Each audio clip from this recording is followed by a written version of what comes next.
ಹೊಂಟಿದ್ರು. 3 ಜನ ಹೋಗೋ ಕಾಲಕ್ಕೆ ಏನಾಗ್ಬಿಟ್ಟು ಮಧ್ಯದೊಳಗೆ ವಿಮಾನದೊಳಗೆ ತಾಂತ್ರಿಕ ದೋಷ ಆಯ್ತು.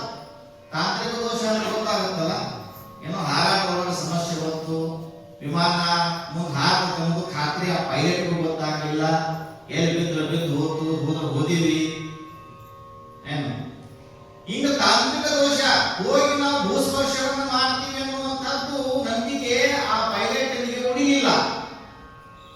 ಅದಕ್ಕೆ ನಾನು ಎಲ್ಲ ಈ ನೌಕರಿ ಮಾಡಬೇಕು ಅಂತಂದ್ರೆ ನನ್ನ ಮರಣ ಶಾಸ್ತ್ರವನ್ನು ಬರೆದ ನಾನು ನೌಕರಿ ಮಾಡಕ್ ಬಂದಿರ್ತೀನಿ. ಆದ್ರೆ ನನ್ನ ನಂಬಿ ಬಂದಂತ ಪ್ರಯಾಣಿಕರಿಗೆ ಇದು ಸಮಸ್ಯೆ ಆಗಬಾರ್ದು ಅಂತ ಹೇಳಿ ಒಳಗಿಂದ ಬಂದು ಏನ್ ಹೇಳಿದ ಅಂದ್ರೆ, ನಮ್ಮ ವಿಮಾನದೊಳಗೆ ತಾಂತ್ರಿಕ ದೋಷ ಆಗಿದೆ, ಅದಕ್ಕೆ ನೀವು ದಯವಿಟ್ಟು ಹೇಗಾದರೂ ಮಾಡಿ ನೀವು ನಿಮ್ಮ ಜೀವವನ್ನು ರಕ್ಷಣೆ ಮಾಡ್ಕೋಬೇಕು ಅಂತವ. ಮ್ಯಾಲ ಹಾರೈತಿ ಹೆಂಗ್ ಹಾಕೋದು, ಹೆಂಗ್ ಜೀವ ಮಾಡ್ಕೋದು ಹೇಳಿ? ವಿಮಾನದ ಮ್ಯಾಲ ಹಾರೈತಿ ಜೀವ ರಕ್ಷಣೆ ಮಾಡ್ಕೊಂಡ್ರೆ ಏನು ಬದಿಗಿಸ್ಕೋಬೇಕು, ಏನು ಹಾಕಿ ಒಳಗೆ ಬಿಡ್ಬೇಕು, ಏನು ಬಿದ್ದರೆ ಅದೇನು ಉಳಿದೈತೆ ಅನ್ನೋ ಖಾತ್ರಿ ಇತ್ತು. ಇಲ್ಲಿಂದ ಇಲ್ಲಿ ಬಿದ್ರನ್ನ ಎಲ್ಲಿ ಉಸಿರು ಮ್ಯಾಲ ಕೆಳಗಾಗಿರ್ತೈತೆ ನಾವು. ಇನ್ನು ಅಷ್ಟು ದೂರ ಸುಮಾರು ಒಂದು 3000 ಕಿಲೋಮೀಟರ್ ಎತ್ತರದಲ್ಲಿ ಇರುವಂತ ವಿಮಾನದಿಂದ ನಿಮ್ಮ ಜೀವ ನೀವು ರಕ್ಷಣೆ ಮಾಡ್ಕೋರಿ ಅಂದ್ರೆ ಹೆಂಗ ಆಗಿರ್ಬೇಕು? ಯಾವುದೇ ಇಲ್ಲದ ಪ್ರದೇಶದೊಳಗ, ಗಾಡಿ ಇಲ್ಲದ ಪ್ರದೇಶದೊಳಗೆ ನೀ ಕರ್ಕೊಂಡು ಬಿಟ್ಟು ಬಂದ ಅಂದ್ರೆ 20 ರೀತಿರು ಕರ್ಕೊಂಡು ಹೋಗ್ಬೇಕು, ಯಾಕ ನಾನು ಬಿಟ್ಟು ಬರ್ಬೇಕು ಯಾಕ ಅಂತೀರ ಇಲ್ಲ. ಮತ್ತಿನ್ನು ಆ ವಿಮಾನದಾಗ ಏನು ಬೇರೆ ಬಸ್ ಅದಾವ, ಏನು ಬೇರೆ ಗಾಡಿ ಅದಾವ, ಇಡೀರಿ ಅಂದ ತಕ್ಷಣ ಹೆಂಗ್ ಮಾಡ್ಕೋರಿ ಅಂದ ತಕ್ಷಣ ಇವತ್ತು ಇದಾಗಿಲ್ಲ. ಯಪ್ಪ ಒಳ್ಳೆ ಹತ್ತಿದ್ರು ವಿಚಾರ ಮಾಡಿದ್ರೆ ಹೆಂಗ್ ಮಾಡೋದು, ಏನ್ ಪರಿಹಾರ ಹೇಳ್ರಿ ಅಂದಾಗ ಅವ ಅಂತ ಪೈಲಟ್ ನೋಡು, ನೀವು ಬಹಳ ನಂಬಿದ ದೇವ್ರ ಅದಾವ ನಿಮ್ಗ, ಆ ನಂಬಿದ ದೇವರನ್ನ ಪ್ರಾರ್ಥನೆ ಮಾಡ್ಕೋರಿ. ನೀವು ಅಷ್ಟು ಪ್ರಾರ್ಥನೆ ಅಷ್ಟು ಶ್ರದ್ಧಾ ಭಕ್ತಿಯಿಂದ ದೇವರನ್ನ ಪೂಜೆ ಮಾಡಿರಿ ಅಂದಾಗ ಆ ದೇವರನ್ನ ನಿಮ್ಮ ಗುರುವನ್ನ ಒಬ್ಬ ದೇವರು ಬಂದು ಮನೆಯಾಗಿ ಮಾಡಿಲ್ಲ. ಮನಿ ದೇವರು ಮಾಡಿರ್ತೀರಿ ನೀವು, ಮನಿ ದೇವರು ನಿಮ್ಮ ಮನಿ ದೇವ್ರು ಯಾವ್ದು? ನಮ್ಮ ಕೇಳಿಗಾಂವ ಬಸವಣ್ಣ, ನಮ್ಮ ಮಗಸೂಳಿ ಮಲ್ಲಯ್ಯ, ಶ್ರೀಶೈಲ ಮಲ್ಲಯ್ಯ ಅಂತೀರಿ ನಿಮ್ಮ ಮನೆಯ. ಹಿಂಗ ಮನಿ ದೇವರು ಅಂತ ಮಾಡ್ಕೊಂಡಿರ್ತಾರ. ಊರಾಗಿದ್ದ ದೇವ್ರನ್ನ ಬಿಡ್ತೀವಿ, ಅವ್ರ ಮನಿ ದೇವ್ರು ನಾವು ಬಿಡಂಗಿಲ್ಲ. ಇದು ನಮ್ಮಲ್ಲಿ ಪ್ರತೀತಿ ಅದ. ಅವ ಏನಂದ, ನಿಮ್ಮ ಮನಸ್ಸಿನೊಳಗೆ ಒಬ್ಬೊಬ್ಬರು ದೇವ್ರನ್ನ ಮಾಡ್ಕೊಂಡಿರಲ್ಲ, ಅವ್ರು ನೆನೆಸ್ಕೋರಿ, ಅವ್ರು ನಿಮ್ಮ ಭಕ್ತಿ ಅವ್ರಿಗೆ ಮುಟ್ಟಿತ್ತು ನಿಮ್ಮ ಉಳಿಸ್ತಾನ. ಎಲ್ಲರೂ ಅಮೆರಿಕದಂತೂ ಏಕದೇವೋಪಾಸಕರು. ಅಮೆರಿಕದವರು ಏನು ಬಂದು ಎಂತಾದ ಬಂದ್ರು ಸಹಿತ ಓ ಮೈ ಗಾಡ್ ಯೇಸು ಕ್ರಿಸ್ತ. ಯಾರು? ಅಮೆರಿಕ ಕ್ರಿಶ್ಚಿಯನ್ ಜನ. ಅವರು ಯಾವತ್ತೂ ಯೇಸು ಕ್ರಿಸ್ತನ ಪ್ರಾರ್ಥನೆ ಮಾಡ್ತಾರ. ಯೇಸು ಕ್ರಿಸ್ತನ ಬಿಟ್ಟು ಬೇರೆ ಬಂದು ಇನ್ನೊಂದು ದೇವ್ರು ಕಾಣಂಗಿಲ್ಲ ಅವರು. ಯೇಸು ಕ್ರಿಸ್ತ ಅಂದ್ರು ಓ ಜೀಸಸ್, ಓ ಮೈ ಗಾಡ್, ನನ್ನನ್ನು ರಕ್ಷಣೆ ಮಾಡು, ಪ್ಲೀಸ್ ಹೆಲ್ಪ್ ಮೀ ಅಂತ ಕೈ ಮುಗದ. ಯಾರು? ಅಮೆರಿಕದ. ಕೈ ಮುಗಿದ ತಕ್ಷಣ ನಾನು ಜೀವ ನಿಮ್ಮ ಮೇಲೆ ಇಟ್ಟು ನಾನು ಕೆಳಗೆ ಹಾರಾಕತ್ತೀನಿ, ನನ್ನನ್ನು ಬಂದು ರಕ್ಷಣೆ ಮಾಡುವಂತ ಅಮೆರಿಕ ನಾವು ನನ್ನ ಜೀವ ಉಳಿಸ್ಕೊಳ್ಳೋದಕ್ಕೆ ಜೀಸಸ್ ನನ್ನ ಯೇಸು ಕ್ರಿಸ್ತನನ್ನ ಪ್ರಾರ್ಥನೆ ಮಾಡ್ಕೊಂಡ, ಧೈರ್ಯ ಮಾಡಿ ಜಿಲ್ಲದ ಎಲ್ಲಿ ಕೆಳಗೆ. ಮತ್ತ ಅವನು ನಂಬಿದ ದೇವರಿತ್ತು ಬಂತ ಯೇಸು ಕ್ರಿಸ್ತ ಬಂದು ಅವನ ರಕ್ಷಣೆ ಮಾಡಿದ. 2ನೇ ಪಾಳಿ ಬಂತು ನೋಡ್ರಿ, ಅಮೆರಿಕದ ಪಾರಾದ. 2ನೇದವ ನಮ್ಮ ಮಕ್ಕಳ ದೇಶದವ ಯಾರು? ಅವ್ರಂತ ಗೊತ್ತಾದ ನಮ್ಗೆ ಇಸ್ಲಾಂ ಧರ್ಮದವರು. ಯಾ ಅಲ್ಲಾ ಯಾ ಖುದಾ, ಅಲ್ಲಾಹ್ ಅಕ್ಬರ್, ಅಲ್ಲಾಹ್ ಮುಹಮ್ಮದ್ ರಸೂಲುಲ್ಲಾ ಅಂತಾರೆ.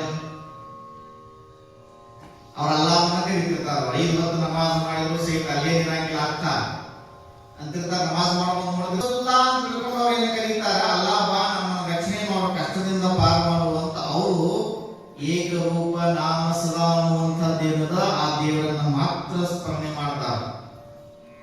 ಇಲ್ಲಿ ತನಕ ನೀವು ಹೋಗಿ ನಮಸ್ಕಾರ ಮಾಡಿದ್ರ ನನ್ನ ಜೀವನದೊಳಗ ಬಹಳ ಜನ ಇಸ್ಲಾಂ ಧರ್ಮೀಯರ ಪರಿಚಯ ಅದಾರ, ಯಾರು ನನ್ನ ಕಾಲಕ್ಕೆ ನಮಸ್ಕಾರ ಮಾಡಿಲ್ಲ.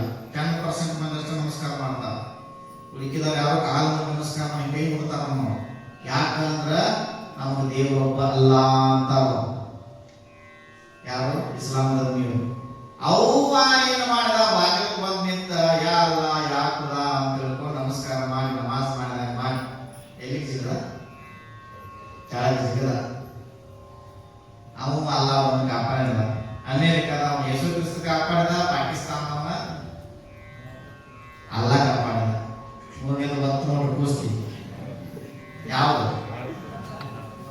ಯಾರು ನೆನಿಬೇಕು?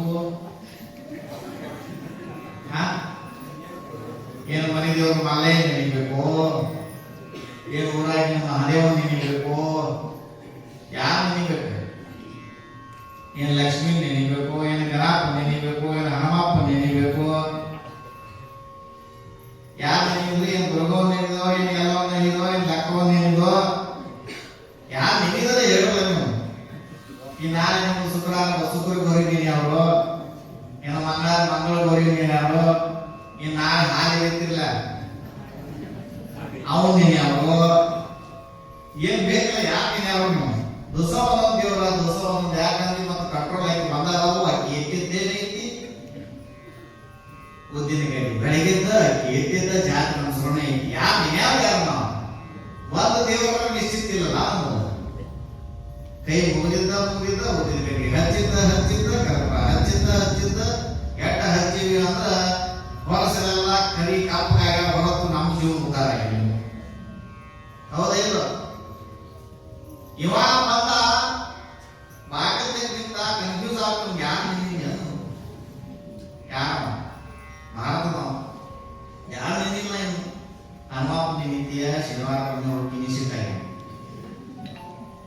ಸೋಮವಾರ ಮಹಾದೇವ ನಿಮಿತ್ಯ ಸೋಮವಾರ ಪುಣ್ಯ ಹಾಕಿ, ಮಂಗಳವಾರ ಎಲ್ಲ ಒಟ್ಟಿಯ ಐದು ಮಂಗಳವಾರ ಪುಣ್ಯ ಹಾಕಿ, ಬುಧವಾರ ನಿಮಿತ್ತಿ ಗಣಪ, ಗುರುವಾರ ನಿಮಿತ್ತಿ ಕಾಯ ಗುರುರಾಯ ಬಿಡದಿನ ಕೈಯ.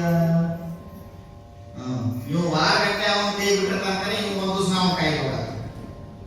ಮತ್ತು ಗುರುವಾರ ಮತ್ತು ಕಾಯ ಗುರುರಾಯ, ಮತ್ತು ಶುಕ್ರವಾರ ಮತ್ತು ಮಹಾಲಕ್ಷ್ಮಿ, ಶನಿವಾರ ಬಂದ್ರೆ ಮುಗೀತು ನೋಡು. ಏನು ಜನ ಸಿಗ್ತಾರೆ. ಜೈ ಜೈ ಜೈ ಬಜರಂಗಿ ಎಡತಾ ನೋಡ್ಬೇಕ್ರಿ. ಇಡೀ ದಿವಸ ಸ್ಟೇಟಸ್ ಇಡುವುದರಿಂದ ದೇವರು ಒಲಿತಾನ ಅಂತ ತಿಳಿಯಾಗಿರ್ಬೇಡ್ರಿ. ನಿಮ್ಮ ಸ್ಟೇಟಸ್ ಬದಲಾವಣೆ ಆಗುವಂತಹ ರೀತಿಯೊಳಗೆ ದೇವರ ಭಕ್ತಿ ಅರ್ಪಿಸ್ರಿ. ಅದು ನಿಜವಾದ ಭಕ್ತಿ. ಪವನ ಸುಧನಾಮ ಎಲ್ಲ ಬಿಡ್ರಿನೆಲ್ಲ ಸೊನ್ನ ನಮ್ಮ ಜಗಕ್ಕೆ ನಾವು ಮೊಬೈಲ್ ಸೇರಿಸಿದಾತಿ. ಸ್ಟೇಟಸ್ ಇಡುವುದರಿಂದ ದೇವರು ಭಕ್ತಿ ಮುಟ್ಟಂಗಿಲ್ಲ. ನಾವು ಕಾಯ ವಾಚ ಮನಸ ದೇವರಿಗೆ ಅರ್ಪಣೆ ಮಾಡ್ಕೊಂಡಾಗ ದೇವರು. ಭಾರತದ ಏನು ಬಂದು ಕುಂತಲ್ಲ ದೊಡ್ಡ ಕನ್ಫ್ಯೂಸ್ ಆಯ್ತು. ವಿಚಾರ ಮಾಡಿದ ಯಾಕೆ ನೀವು ಆದ್ರೂ ಹೋಗ್ಲಿ. ನಮ್ಮಲ್ಲಿ ಎಲ್ಲಾ ಕಷ್ಟಗಳಿಗೆ ನಾವು ಬೇಡೋದು ಯಾರಿಗೆ ಅಂತಂದ್ರ ಯಾರಿಗೆ ಬೇಡ್ತೀವ್ರಿ? ಕಷ್ಟ ಬಂದಾಗ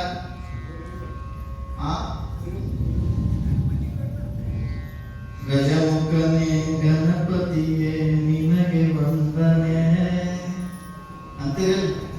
ಕಷ್ಟ ಬಂದಾಗ ವಕ್ರತುಂಡ ಮಹಾಕಾಯ ಸೂರ್ಯಕೋಟಿ ಸಮಪ್ರಭ ನಿರ್ವಿಘ್ನಂ ಕುರು ಮೇ ದೇವ ಸರ್ವಕಾರ್ಯೇಷು ಸರ್ವದಾ. ಗೊತ್ತೈತಿ ಗಣಪನ ನಮ್ಮ ಕಷ್ಟ ಪರಿಹಾರ ಮಾಡವ ಹೆಂಗಾರ ಮಾಡಿ. ಏನ್ ಬಂದು ಸಹಿತ ವಿಘ್ನ ವಿನಾಶಕ ಗಣಪ ಅಂತೇಳಿ ನಾವು ನಂಬೀವಿ. ಏನಾದ್ರ ಅವತ್ತು ಇದ್ದಂಗಾತು ಹೋದಂಗಾತು ಒಟ್ಟ ಕಾಪಾಡ್ತಾನ ಅಂತ ತಿಳ್ಕೊಂಡು ಏನು ಮಾಡಿದ ಅಂತಂದ್ರ ಎಲ್ಲಿ ವಿಮಾನದಿಂದ ಕೆಳಗ ಹಾರಿದ. ಜೈ ಗಣಪತಿ ಮಹಾರಾಜ ಅಂತ ಹೇಳಿ ಕೆಳಗ ಹಾರಿದ. ಗಣಪತಿ ನಿಂತು ಪುಣ್ಯ ಕರ್ತಿದ್ದಂತ ಗಾಡಿ ಕೈಕಾಲ ನೋಡ್ಕೊ ಅನ್ನ ಎಲ್ಲಿದ್ದ ಕಿರಾಗ ಬಿದ್ದ. ಆ ಕಟ್ಟಿ ಮೇಲೆ ಗಣಪತಿ ಡಿಜೆ ಹಚ್ಚಿದ್ದಾನ. ನೀವು ಡಿಜೆ ಹಚ್ಚಿರ್ತಿರ್ಲ, ಅವನು ಡಿಜೆ ಹಚ್ಚಿದ್ದ. ನಿಮ್ಮ ಡಿಜೆ ಅವನು ಗೊತ್ತಿರ್ತಿಲ್ಲ ದೇವರಿಗೆ. ನೀವು ಅವನೇ ಇಟ್ಕೋಬೇಕು ತರಬೇಕತ್ತಾರ. ಡಿಜೆ ಹಚ್ಚಿ ವಿನಾಯಕ ತಂದಿರ್ತೀರಿ ಗಣಪ. ನೀವು ಡಿಜೆ ಹಚ್ಚಿದ ಅವನು ನೋಡಿರ್ತಾನ. ನಾವು ಡಿಜೆ ಹಚ್ಚಿದ್ದ ಅಲ್ಲಿ ನೀವು ಕೆಳಗೆ ಬಿದ್ದಾಗ. ಅವ ಅಂತ ಅಲ್ವೋ ದೇವ್ರ ನಾನು ನೆನೆಸಿ ನಾ ಕೆಳಗಿಳಿದ್ರ ನೀ ವಿನಾಯಕತ್ತಿಯಲ್ಲ ದೇವ್ರ. ಅವನಿಗೆ ಕಷ್ಟ ಕನಿಕರ ಪ್ರೀತಿ ವಾತ್ಸಲ್ಯ ಐತಿ ಗಣಪ ಅಂದ. ಅವ ಅಂದ ನಿನಕ ವಾತ್ಸಲ್ಯ ಪ್ರೀತಿ ನೆನಪಾಗೈತಿ. ವರ್ಷದಾಗ 5 ಸತಿ ಮಾತು ಬಿಡಲ್ಲ ಅಂತ ಬ್ಯಾಗ್ ಮುಗಿಸಿ ಹೋಗಿದ್ದಿ ನನ್ನ. ಅವಾಗ ನಿನ್ನ ಪ್ರೀತಿ ಕನಿಕರ ಇರಂಗಿಲ್ಲ ಅನ್ನೋ ಗಣಪ ಅಂದವ. ತೊಳೆದ 5 ಸತ್ತಿರೆ ಮತ್ತಂದವ